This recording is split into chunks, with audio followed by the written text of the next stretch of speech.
Samantha from Jessima Tutorials here, and today I'm going to show you how to create a cozy autumn themed bracelet.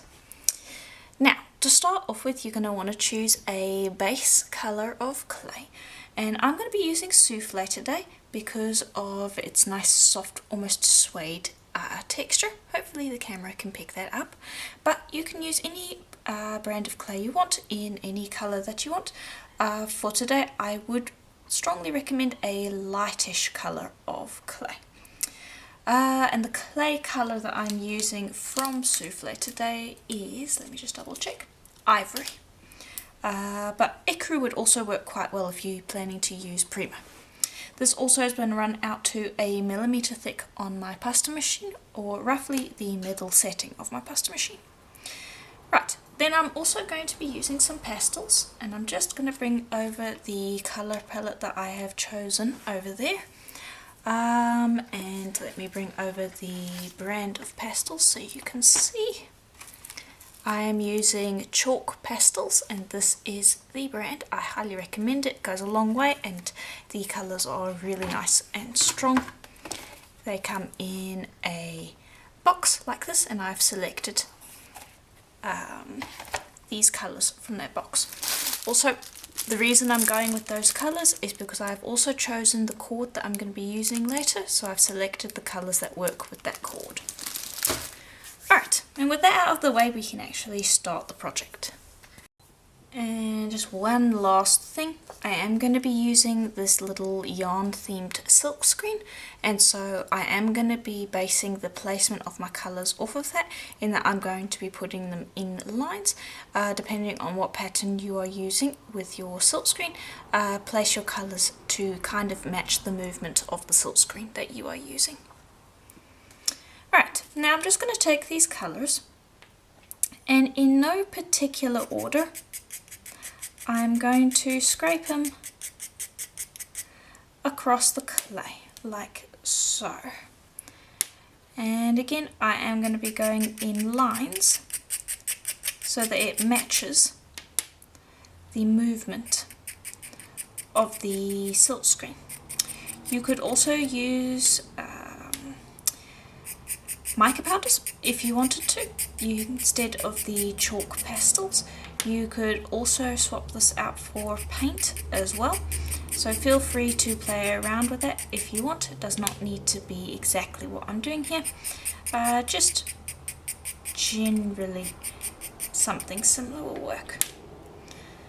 Alright, and that should just about do. I might add a little bit of green up the top here so that I make sure that I have enough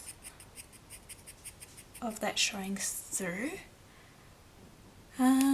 Let's see, have I got enough of each colour? I'll put a little bit of this here as well. That should do. Alright, let me move that out of the way, and before moving on to pastels, we'll get on your fingers, so just make sure to clean that up, because that can be an unpleasant surprise later when you go to pick your clay up and you get pastels in the wrong spot. Okay. Then I'm going to take a small brush, and I'm going to tap along those pastels like so. This will blend the colours together slightly and will keep a vague texture on the piece rather than blending everything together. And I'm just going to continue going up and down, blending the colours together roughly. And I'm not going to worry about cleaning my brush between the colours because I do want them to vaguely blend together. And then I'm going to burnish it. Okay, and then don't dust off any of the extra pastels.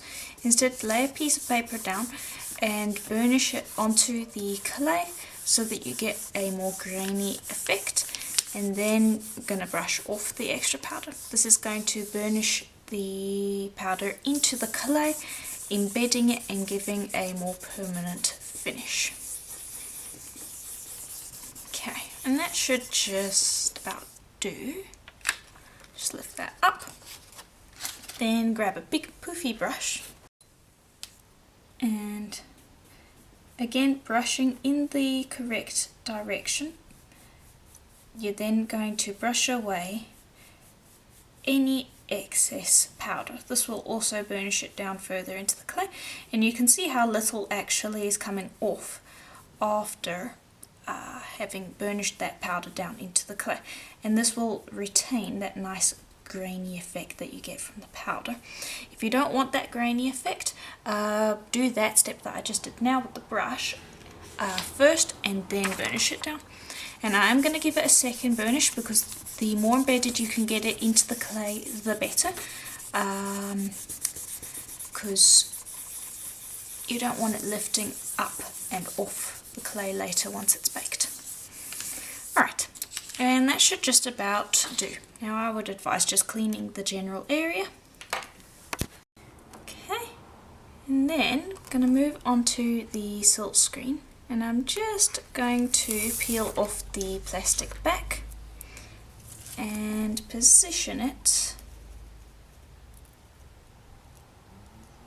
like so, and just stick that down and give it a little burnish so that it sticks to the clay.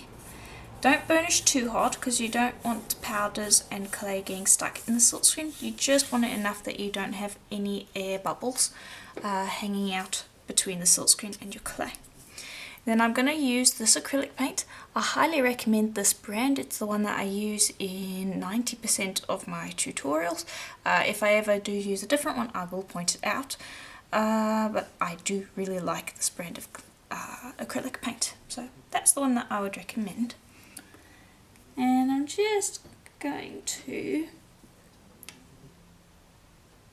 drop that down onto the surface, if it will let me.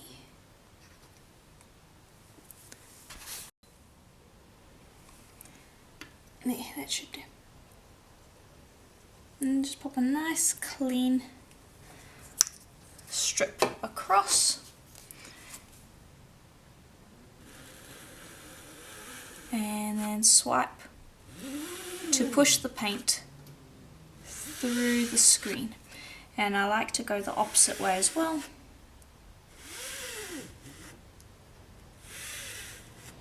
Like so. Right, and I can see that I have some air bubbles. If those show up, generally it means that you haven't pushed the paint through the screen enough. So I just go over until I can see no more of those. And let me just pick this up. Okay. And lift up. And then clean that silk screen immediately in a sink of water. Okay. And here is how that looks. And I'm quite happy with how that looks, especially the colour combination. It is different than what I usually would go with, but I'm quite happy with that. I am now going to take that and place that upside down on a piece of paper. Make sure that the paint is dry before doing that. And then I'm going to bring over this texture, which is a nice kind of fabric texture, and I'm going to use that on the back of the piece to texture it. And I'm just going to take it like that. Grab a block so that I can have nice even pressure, and I'm going to press down, making sure to get the whole piece. And there we go. And I am going to go in and try to texture the rest of the area. And it is a repeatable texture, so I should be able to do that without too much trouble. And you can use the acrylic block or you can use your fingers. Like so. Alright, and that should do. Then I'm going to take the same brush from before and I'm going to brush over the surface so that I get the extra pastel dust onto the back. And this is going to both highlight the texture and hide those smudges that I had. And I'm just going to keep doing that until I have a colour that I am happy with, and I'm quite close to that. And that way you don't have to use more pastels and you get a textured back. Then I will lift that up. Front still looks good. Okay, and then I'm just going to place that down, and very carefully with the flat of my palm I'm going to press it down onto the work surface. This being a glass tile, a ceramic tile will work too, just something that's going to stick. And I'm just using the flat of my palm so I don't introduce fingerprints while pressing it down onto the tile. And I'm going to bring over this cutter because we'll be able to make a bracelet with it, and also at the same time create little bead caps using these little rectangles. So it'll be a 2-in-1. And I'm just going to find a spot that I like, and I think this is quite nice right here, just making sure that it lines up so it's nice and straight. And then I'm going to press down like so. And that can be a little tricky because it's quite a large cutter, so a little tip that I recommend is once you've got it pressed down a little bit, you can then take your roller and just press across the surface, and this will give you a nice even surface to press down on. It won't hurt your hands and you'll get a much sharper cut if you do this. And this works well on larger cutters because larger cutters can sometimes be a little difficult to all cut down on at once. And then lift that up like so, and should be able to just simply lift that straight up, and you can use that to cut out earrings and a number of other things. For now I'm just going to be using it for this. And what I'm going to do is I'm going to lift this up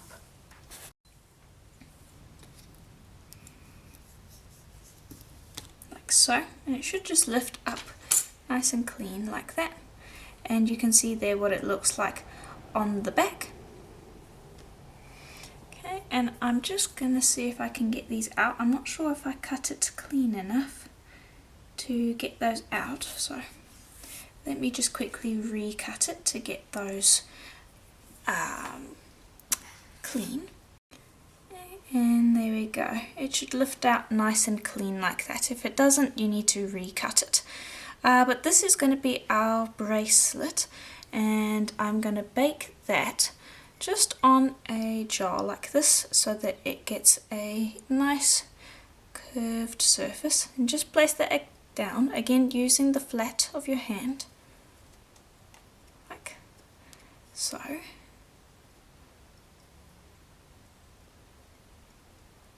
Okay, and then that's going to go into the oven for about 40 minutes at souffle's recommended temperature.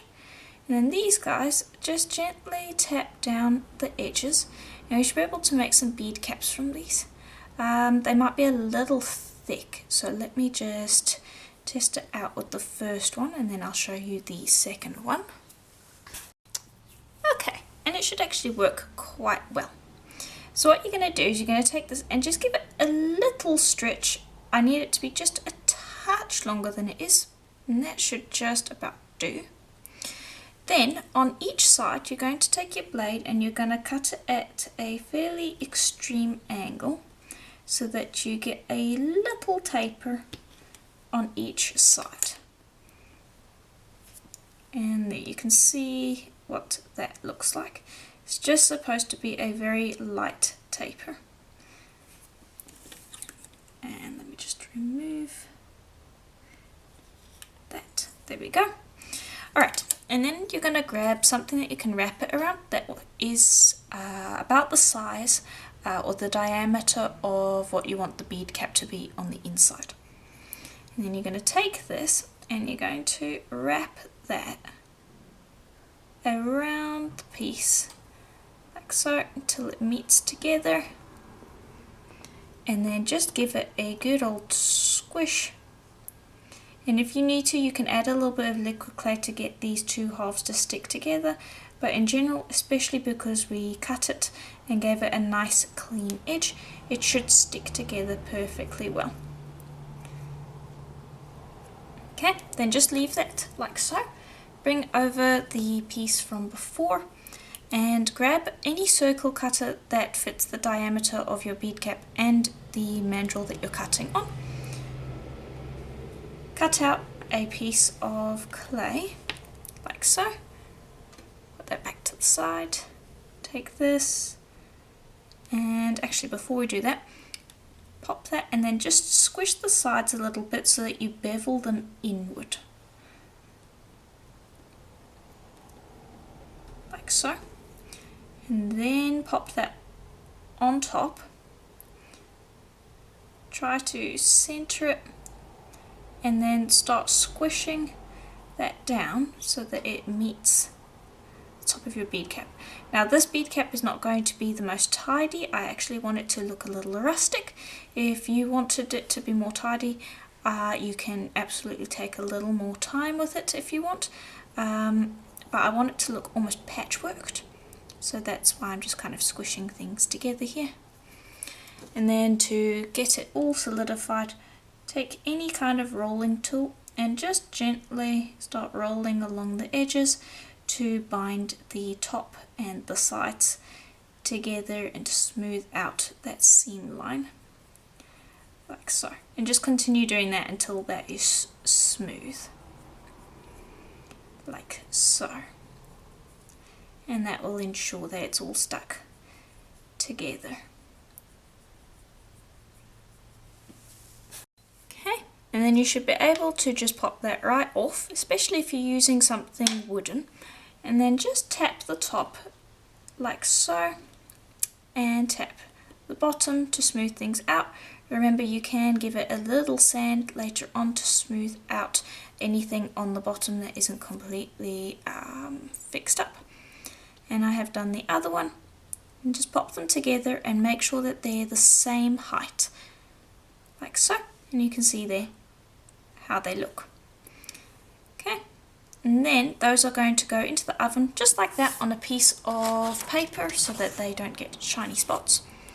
And those are how you make the bead caps. Okay, and then lastly, as part of my clasp, I am going to make a little bead with the leftovers that isn't really usable. The rest of that is. This is really quite scrappy. And this clasp, the way it works is I have a little cord covered rubber ring, and it's stretchy. And what you want to do is you want to create a bead that is a little larger than the hole that you have in the rubber ring. I get these off of Fine Mountain Gems and Beads if you're looking for them. But it's just a little fabric covered rubber ring. And what I'm going to do is I'm going to take this, and I only need one actually, I probably don't need that clay.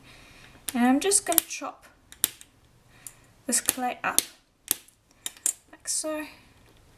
Mix it together, squish it back together. And then everything is going to match. Okay. And I'll check my sizing in a second once I've rolled it up and got it into the right consistency. So let me just bring that back over, and I'm going to trim that by 1/3 and then just pull the clay over the top of that. Okay. And then roll it again. And this is just a nice simple clasp. In the future I might show how to make more complex clasps. That's still a little large, so I'm going to chop that down to size again. You want it to be about the diameter of the rubber ring. Okay, and just give that another roll. And this is going to get a light sanding later on to get it to match. And that should just about work. Then that's going to go with the bead caps and get baked for about 40 minutes with everything else. And then when that's done, we're going to give them all potentially a little bit of a sand to clean them up, a varnish to seal everything in, and then we can assemble. Okay, here they are out of the oven. And I'm actually quite happy with how they look. I don't think I'm going to sand them, mostly because I like the fact that the powder kind of blends the seam lines into the rest of the piece. You can absolutely sand it if you feel the need, but I think it looks pretty good the way it is. So I am going to be moving on to varnishing, and I'm going to be using Varnishing gloss varnish. And just use your preferred varnish, anything that will seal the piece, because there are powders on the surface and those do need to get sealed in. I am going to do a very light coat. I'm only going to do one coat. Usually if I want the piece to be glossy, I will do a I'll do a fairly thick layer of varnish. For this one I am doing a very thin one, so you can see there. Also, if you are having trouble with brush strokes showing up when you are doing your varnishing, water your varnish down with a little bit of water, and that will make it a lot more runny, which means that it will kind of smooth itself out upon drying. That's what I do with mine, so that I don't have to worry about anything along the lines of brush strokes.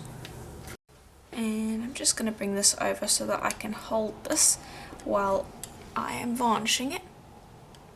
Just make sure that your varnish is water-based, because if it is not water-based then you can't water it down. But I tend to only use water-based varnishes on polymer clay.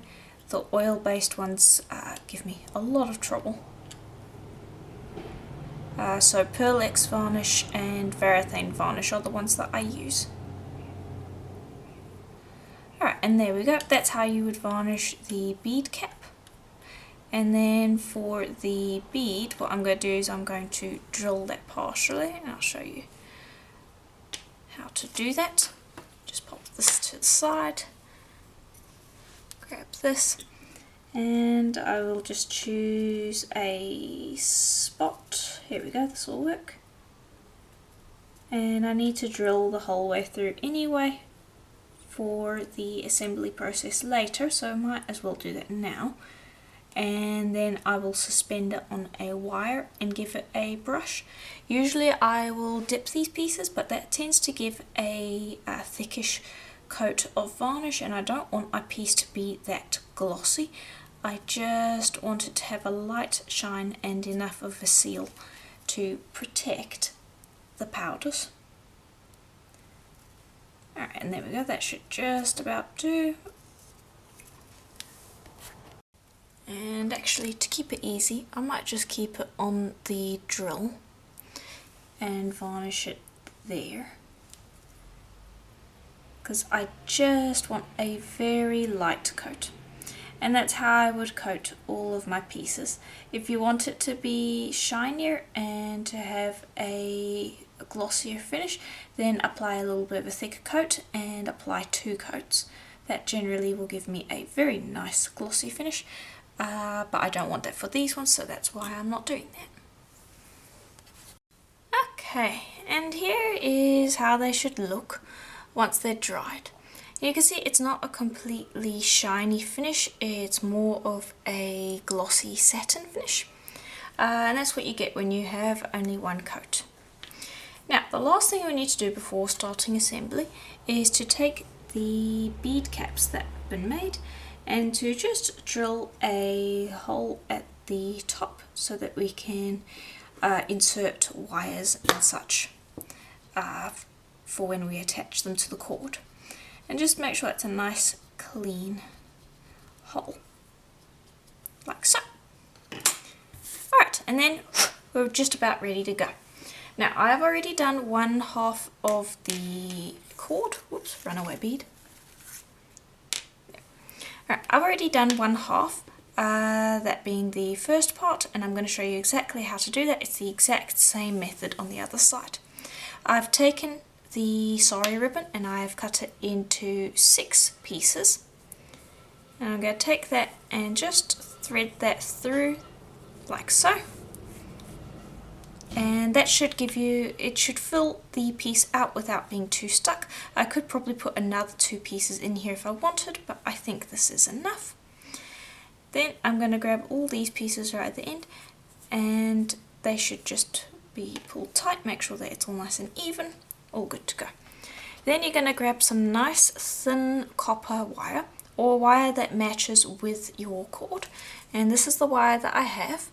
I get this from Farm Mountain Gems and Beads again.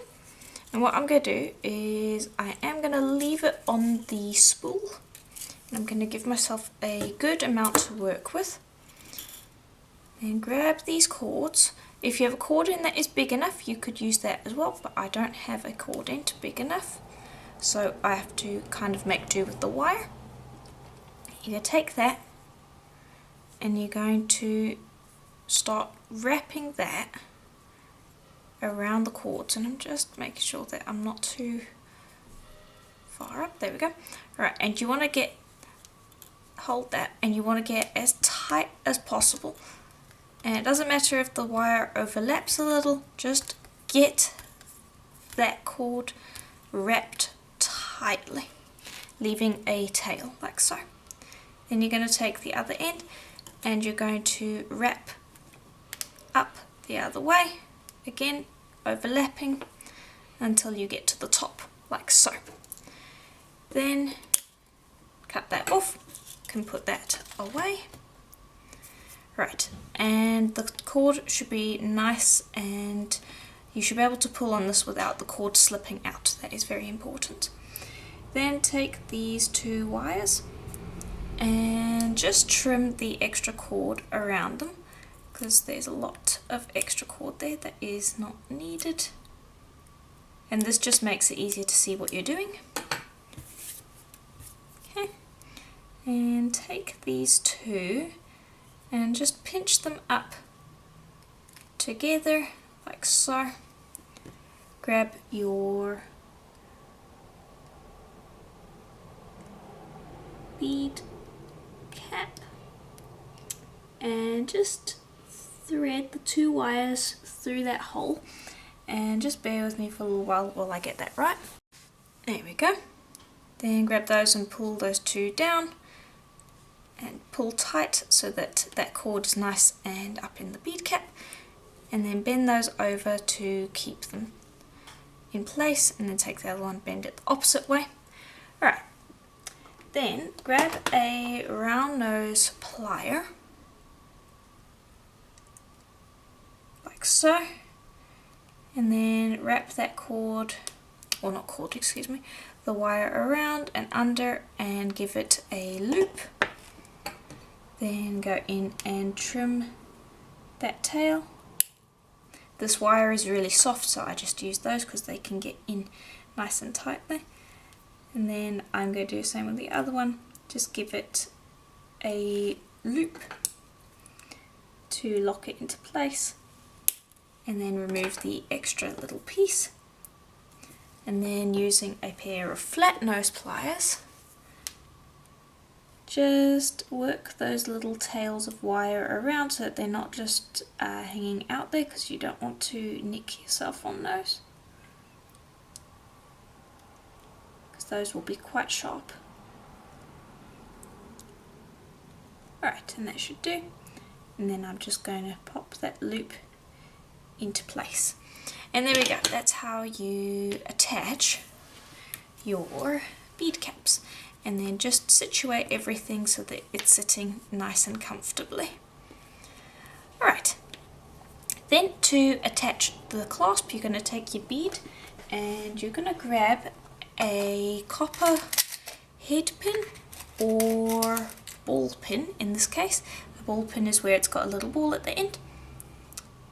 And you're going to thread your bead on like so, bend, grab your round nose pliers again, like so, wrap that around, and I'm not going to make it a wrapped loop this time. I've just got a simple single loop, and this is not as soft, so I'm going to go in and trim it with my normal pliers. like so. Let me just get that off. There we go. Then just correct that out with your round nose, or not round nose, flat nose pliers, like so. Move that out the way. And then grab a little copper jump ring. And again, use whatever metal you think matches with your cord. Pop that through the loop on your bead cap, and then the loop on the bead.